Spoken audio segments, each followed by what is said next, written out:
রাষ্ট্রদ্রোহ মামলায় গ্রেপ্তার সম্মিলিত সনাতনী জাগরণ জোটের মুখপাত্র চিন্ময় কৃষ্ণ দাসের জামিন নাকচ করেছে আদালত। সকাল 11:30টার দিকে শুনানি শেষে মহানগর দায়রা জজ আদালতের বিচারক সাইফুল ইসলাম এই নির্দেশ দেন।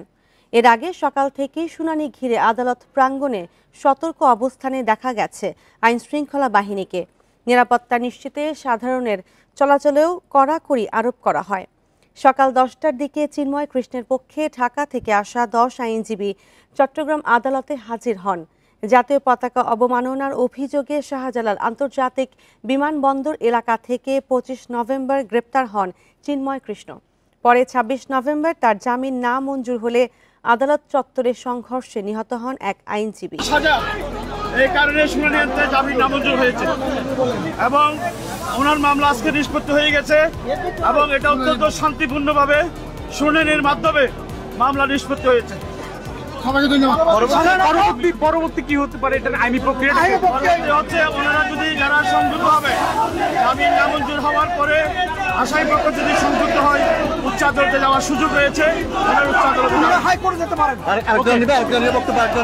আরেকজন বলুন না, আরেকজন ওদের জামিন শুনানি হওয়ার পর ওই পক্ষের বক্তব্য শুনে চিন্ময় আইনজীবী তারা এনগেজ ছিল শান্তিপূর্ণভাবে সুশৃঙ্খলভাবে আদালত ওদের বক্তব্য উপস্থাপন করছেন।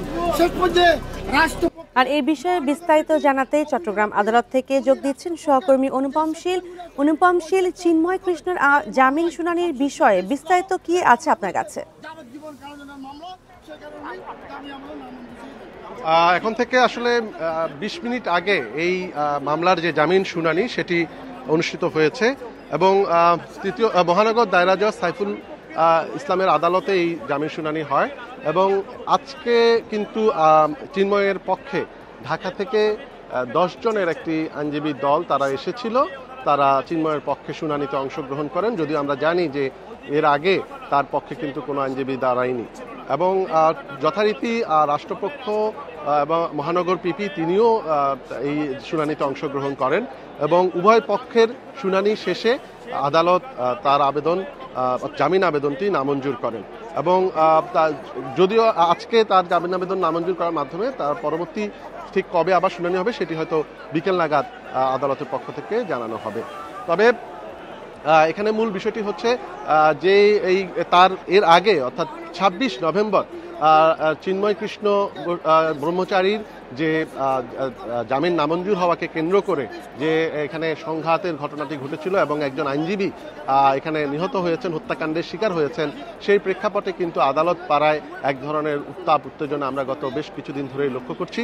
আজকে সকাল থেকে কড়া নিরাপত্তা ব্যবস্থার মধ্য দিয়ে এখানে আসলে আসামিদেরকে আসামিকে আজকে আনা হয়নি যদিও চিন্ময় কৃষ্ণকে, তবে আসামি পক্ষে যে সমস্ত আইনজীবীরা ছিলেন তাদেরকে এখানে নিয়ে আসা হয়েছে এবং আমরা দেখেছি যে একেবারে আদালত ভবনের বা এই আদালত পাহাড়ের নিচ থেকেই অনভিপ্রেত কোনো মানুষ অথবা বিনা দরকারে কোনো গাড়ি উপরে উঠতে দেওয়া হয়নি এবং সবাইকে যারা এখানে প্রবেশ করেছেন পরিচয়পত্র দেখিয়ে প্রবেশ করতে হয়েছে এবং এখানে যারা সাধারণ বিচারপ্রার্থী বা অন্যান্য মানুষজন আছেন তাদেরকেও কিন্তু উপযুক্ত কারণ দেখিয়ে তারপরে আসলে আদালত ভবনে উপরে উঠতে দেওয়া হয়েছে। অর্থাৎ একটা নিশ্চিদ্র ব্যবস্থা আইনশৃঙ্খলা রক্ষাকারী বাহিনীর পক্ষ থেকে নেওয়া হয়েছে। এখানে পুলিশের পাশাপাশি র্যাব, সেনাবাহিনী এবং সাদা পোশাকে নজরদারিও কিন্তু বেশ জোরালো ছিল এবং বলা যায় যে অনেকটা একটা স্থিতিশীল পরিস্থিতির মধ্য দিয়েই আজকে এই জামিন শুনানি হয়েছে এবং জামিন শুনানির পরে যথারীতি আলিফ হত্যাকাণ্ডের প্রতিবাদে এখানে সাধারণ আইনজীবীরা চট্টগ্রামের যারা আছেন তারা এখানে মিছিল করেছেন। তো এখন আসলে তার জামিন যেহেতু মঞ্জুর হয়নি, স্বভাবতই তিনি কারাগারেই থাকবেন এবং পরবর্তীতে হয়তো তার আইনি অন্যান্য যে পদক্ষেপ সেই পদক্ষেপগুলো কিভাবে নেওয়া হবে সে বিষয়টি আরও পরিষ্কার হবে।